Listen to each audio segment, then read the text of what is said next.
and gentlemen, damas y caballeros, Bryan Herta. Hello, Brian. Welcome to Butaca 92 from Monterrey, Mexico. Here's Jesse Camargo. I think you guys already know each other. My name is Isaac Benavides. Welcome to our show. We're going to be talking a little bit about. Thank you for having me. Yeah, thank you for coming, man. We were talking a little bit about F1 and some of the, let's say, gossiping and stuff that was happening about Toto Wolff and other stuff. But let's put that aside and let's see what's going on with you. What's going on with this endurance championship? What is this? What can you tell us about this? This is kind of a cool thing for us. So since I stopped driving Indy cars and retired from racing, we started our own team, and we've been racing sports cars here in the United States with Hyundai. And we've just now started supporting a team in Mexico, Ahora Racing. And we are getting ready to do our first race together with them in Mexico at the 24 Hours in Mexico City, just coming up next week. So exciting for us to be going to Mexico and supporting Hyundai and supporting Ahora Racing. And, it's a place I love to travel and visit. And you guys are in Monterey. Of course, we used to race IndyCar in Monterey, so I've been there several times. And it's kind of cool to see Mexican sports car racing really starting to grow, and this is an exciting thing that we want to get behind. Thank you. I'm going to translate for our listeners over here in Mexico. Le preguntaba a Brian acerca de la competencia de endurance o de resistencia que va a traer aquí a México. Es una carrera de 24 horas que ahora le preguntaremos sobre el formato, y nos dice que ahora en colaboración con Hyundai y con el equipo de Ray Racing ha estado pues viendo este proyecto y van a traer esta competencia para México. Estoy correcto, ¿no? Oye, si esto es lo que van a hacer, ¿no? Sí, así es, ¿verdad? Vamos a darle la bienvenida y tratar de traducirlo lo mejor que podamos. We're going to try to translate as you speak, Brian, at the same time. Okay. Last time I saw you were racing against my good old friend Michel Jourdain and Adrian Fernandez. You were out there putting a big name. I'm from the old school. I used to travel with you guys, even as far as Australia, following those Grand Prix. That was a long flight. But welcome to Butaca. Bienvenido a Butaca. La última vez que lo vimos, a Brian estaba ya peleándose con Michel Jourdain y Adrian Fernandez. You were in Monterrey. You know that track. But let's talk about endurance. How did you get involved with this endurance program? I know you're an open wheel guy. You race open wheel. Él corrió open wheel, que es un estilo. Le pregunto cómo se involucró. How did you get involved with endurance? Later in my career, I did some sports car racing, endurance races as well. 24 Hours of Daytona, 24 Hours of Le Mans, 12 Hours of Sebring, big races like this. And it's very different than open wheel, but it was a great challenge. And so when I started my team, we of course compete in IndyCar, but the chance to also compete in sports car racing with Hyundai gave us something really fun and unique and different to do. And that's kind of what led us to now supporting Ahora Racing in Mexico City. Bueno, dice Brian que cuando él terminó su carrera de Open Wheel, se involucró con las carreras de duración, ¿no? Endurance, que le llaman como las 24 horas de Le Mans, 24 horas de Daytona, creo que estuvo allá en la Sebring también estuvo, y fue un manejo distinto, pero se involucró tanto que ahora está a cargo de este programa de Hyundai, el nuevo carro que está trayendo por primera vez en México. Isaac, le voy a preguntar nomás rápidamente, let's talk about this specifics of this car. What makes it different from all the endurance cars? Le pregunto cuáles son las diferencias y las especificaciones de este auto. Dice the weight, what kind of tubing do you use, qué tipo de tubo usa. Is it chromoly 1131? Which one is it? Is it a very light car? What makes it different? ¿Qué es lo que lo hace diferente este Hyundai Endurance? So this car is based on the Elantra N production car model. Okay. And of course it's stripped out. We put roll cage, all the safety equipment in it. We do some modifications for the engine, and this is the same Elantra N TCR type of car that races in TCR championships all over the world, including in the US. And so this is a very well-known car. It's very successful. We just won the team manufacturer and driver championships in IMSA again this year with this car. So it's a very proven package, and that's why we feel very confident introducing the car into Mexico And with Ahora Racing, we know it will be a very competitive package, and we'll do a lot of great things in the endurance races there.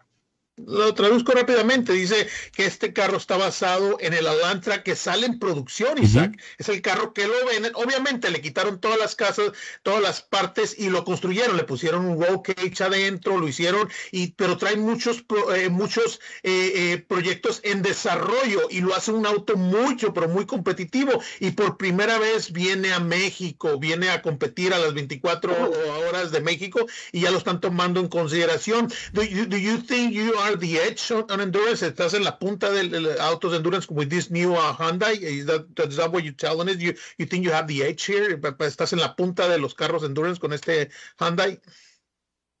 Well, I think this will be our first race in Mexico, so I don't want to say we have the edge. We're with Ahora Racing, we're maybe the new guys now, which is good. But we have a good start because we have a very known package. But the rules are a little different in Mexico than maybe how we race in the US. The fuel will be different. So there's many things we have to learn. So I'm approaching this first race as really a chance to learn. Certainly we will try and achieve a good result, but also to learn and to understand how to develop the car specific for the Mexican market, because our hope is that we can sell more cars and support more cars into Mexico in the future. Okay. Dice que es su primera participación en México, entonces no sabe cómo va a reaccionar, no sabe porque prácticamente son los chicos nuevos en el campeonato y están tratando de adaptarlo a las nuevas reglas de la Ciudad de México. Y una última pregunta sobre este auto, the altitude, Bryan, you race Mexico City, the altitude, la altitud juega un papel importante porque tienes menos aire, ¿no? Y eso es importantísimo. How do you think it's going to affect? ¿Cómo va a afectar el Hyundai? You need to adapt to the altitude. We know that in open wheel, we know it here in Hyundai. Le pregunto cuáles van a ser las adaptaciones. Is this a new era for the Hyundai? Is a new grounds, new territory? Is that what nuevo territorio? It is, and that is a good point. We have already tested in Mexico City a little bit, so we have a little bit of experience with the car. But the altitude does present some challenges. We've never raced at an altitude that high, so for the engine, the air is much thinner. Also for cooling for the brakes. So there's many differences that will present new challenges for us. And again, that's why we partner with Ahora Racing, because they are experienced in Mexico and they are our local experts. So they know a lot about the specific series and challenges of this track that we don't have as much experience with. So I feel like between their experience in Mexico, our experience with the Elantra N, that we should be able to very quickly become a competitive force. Okay. Traduzco rápidamente, Isaac, nomás digo que sí, efectivamente la altitud va a jugar un papel importante. Ya han probado ellos, ya hicieron pruebas, entonces, pero se han aliado con este equipo Rare Sport de Puebla para tener un poco más de información y esperan, pues obviamente como cualquier equipo, un muy buen resultado tratando de adaptarse a la altitud en México, Isaac. Sí, perfecto. Muy bien. Y creo que entiendo también por esto hicieron la alianza con la gente de Ahora Racing, que son los que ya eran expertos aquí. Nos comentaba. Bryan, one quick question. How are you going to divide your time between IndyCar this year and the Endurance Championship? Are you going to be splitting your attention, your focus, or how's this going to work out for you? Yes. I need two Bryan Hertas, but there is only one. So I do have to sometimes make a decision if there's both endurance race and IndyCar race on the same weekend. Then typically I attend the IndyCar race because I'm also calling races on the radio for Kyle Kirkwood with the Andretti team. So I have to be at the IndyCar race always. Luckily, I have many great people on our endurance racing team, and they can go racing without me. The IndyCar guys maybe need me a little bit more. So all right. There's some weekends where I cannot be in two places. It's difficult. Okay.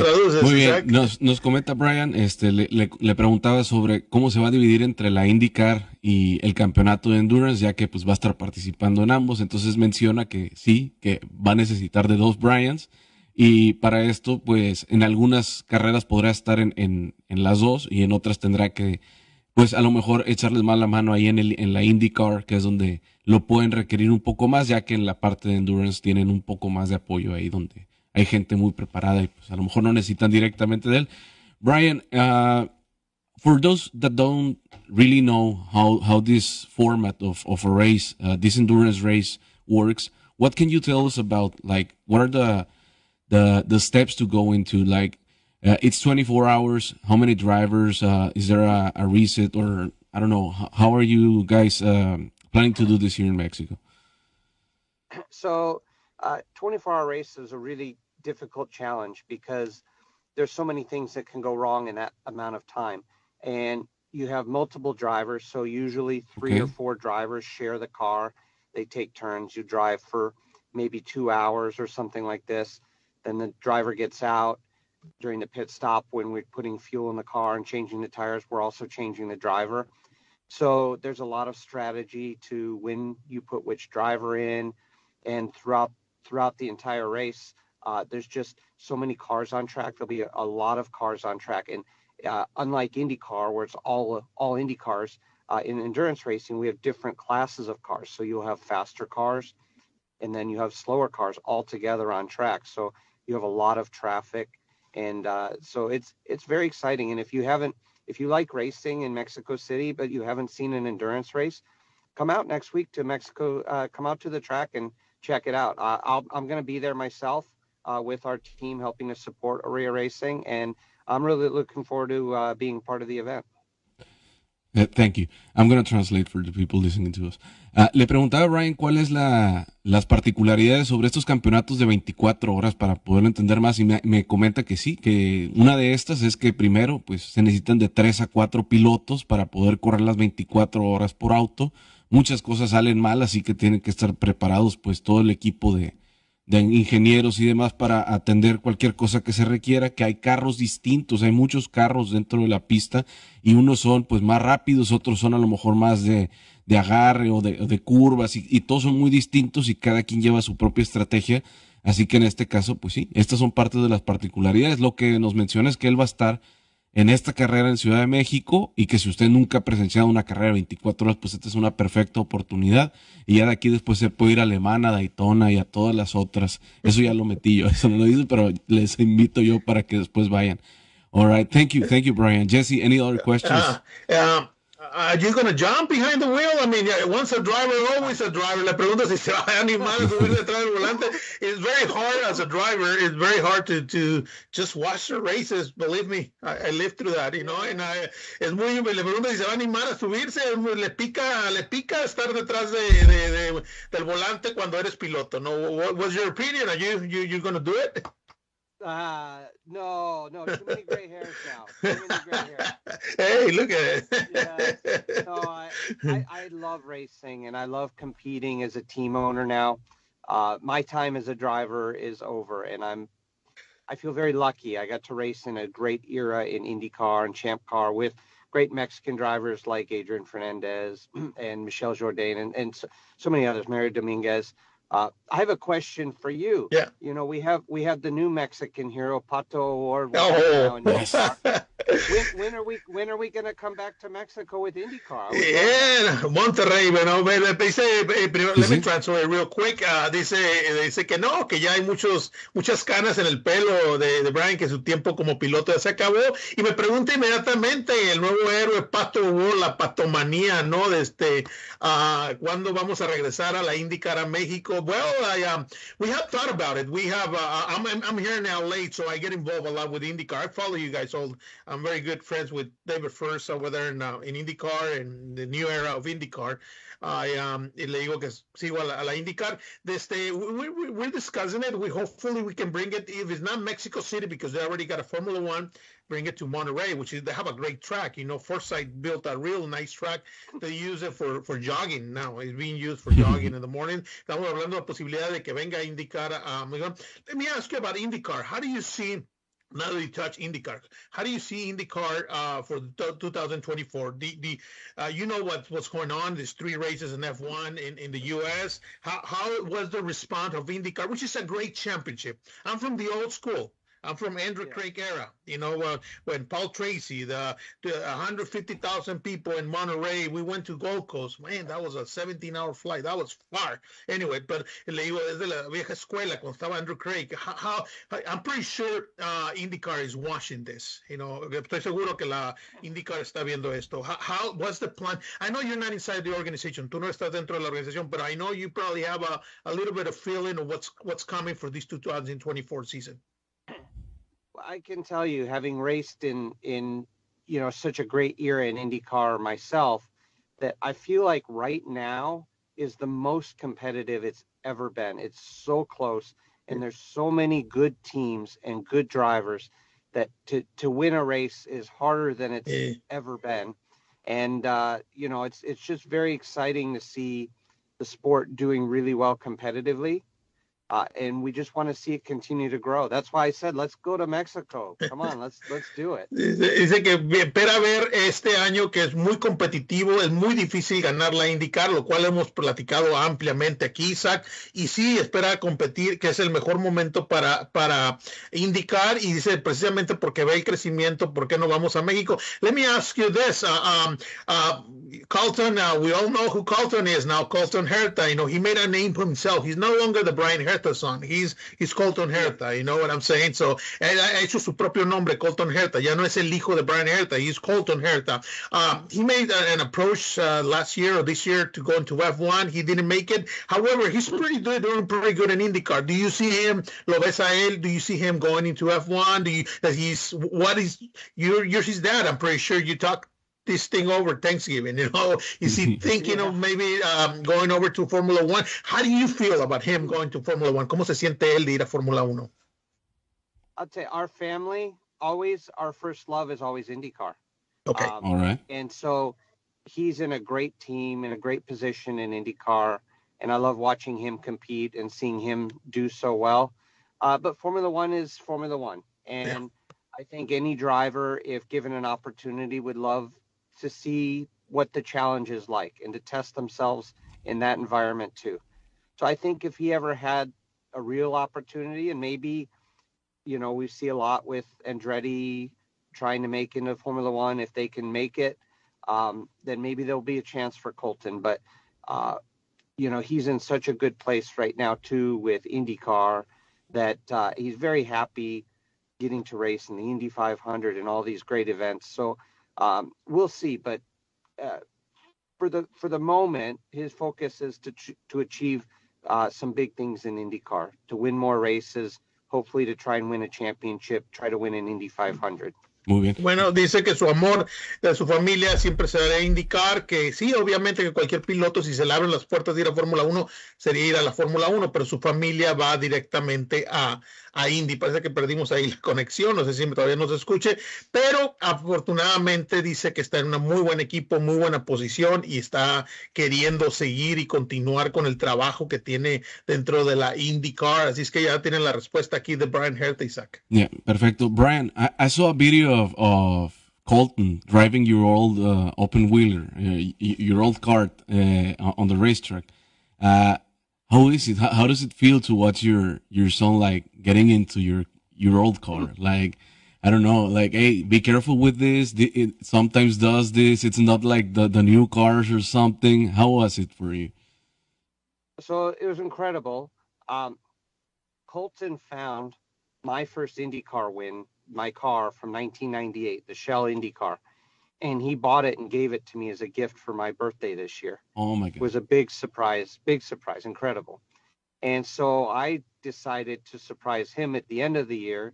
I got the car ready, and we went and we both drove the car at Laguna Seca, where that car won the race in 1998.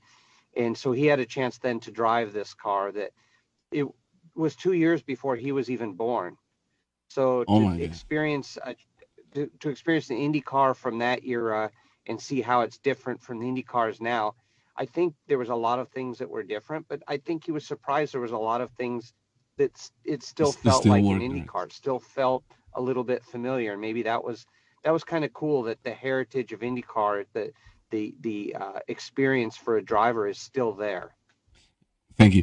Le preguntaba a Bryan qué había sentido ahora que justo hace un año manejó su antiguo auto, su hijo, Colton Herta, y dice que pudieron manejar juntos porque lo renovó, se lo regaló de cumpleaños su hijo a él, el primer auto que había tenido de Indy, lo pusieron a medidas y pudieron utilizarlo al final del año. Lo sorprendió ahí corriendo la pista de Laguna, que fue donde había ganado Bryan. Y que pues fue una muy bonita experiencia. Bryan, we were talking a little bit this week about how different it is to watch Formula One and watch IndyCar racing, and that if there is some kind of rivalry, my position on it is that there's no such thing as a bad rivalry, or it's not enemies. I see it as a same part of the same motorsporting world, and that there is enough market for both of them. And I think that it's become Indy racing has become as a driver seater or something for Formula One, but it's becoming more and more relevant IndyCar racing, that perhaps some drivers don't really want to go to Formula One and prefer to stay in IndyCar. Yes, so IndyCar is its own unique thing. You know, we race ovals and street courses and road courses, and it's a North American championship. Formula One is obviously very big on the world stage, but they're different. And I think what's interesting is, and Colton found this when he was testing or spent some time in Formula One with some of the teams and drivers, they all watch IndyCar. And of course, all the IndyCar drivers, they watch Formula One. So they know each other or familiar with the championships, and they're all curious. And I think it's natural for a driver who's in a top championship like that to see another top championship, and it's natural to be curious. I wonder how I would do there. How would I measure against those drivers?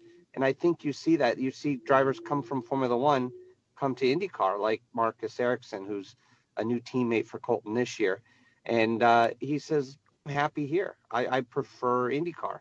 So I think it's great. It's not a rivalry. They're two great championships, but they're very different. And I think you can appreciate both. I do as well. That's what we were discussing. I'm glad you think that way, and I didn't know that there was like this competitive mindfulness or something for drivers. Like, I want to go there and see how I dwell with those guys, like on their field, on their turf, and do what they do. That's great. Le preguntaba a Bryan que qué tan complicada era, digamos, esta rivalidad entre Indy o la parte de Fórmula 1. Me dice que no existe tal cosa como una rivalidad, que inclusive los pilotos pues les encantaría ir de una a la otra, como si fueran distintas ligas del mismo deporte, y poderse medir pues bajo distintas, ahora sí que pues condiciones, y ver que también les iría a los de Fórmula 1 en Indy y a los de Indy en Fórmula 1. Jesse? Sí.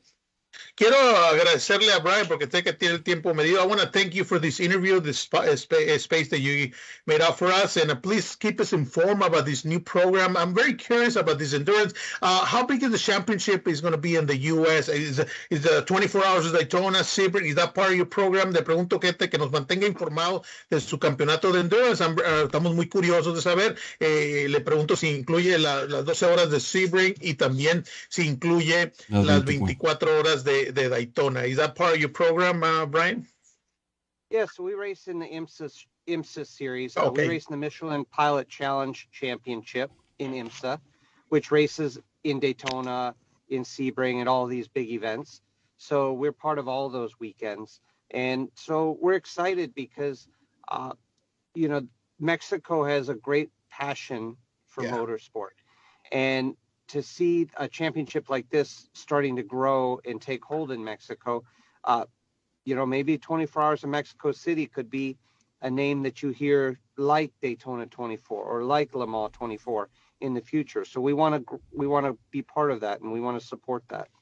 Dice Brian, pues sí, que va a estar compitiendo en las 24 horas de Le Mans y que en las 24 horas de Daytona y Sebring y ojalá pudieran incluir también las 24 horas de México. Yeah, we do have a big fan base. I just came back from the Formula One in Mexico. I couldn't even walk. There were so many people there. More than a soccer match, you know. Le digo que acabo de regresar a la Fórmula 1 ahí en México y sí estaba muy lleno. We want to thank you. Please keep us informed. Let us know when there's a test drive available for the press. We'll be there for try that endurance Hyundai. Just before we go, how much is the weight and is it a four cylinder, 6 cylinder?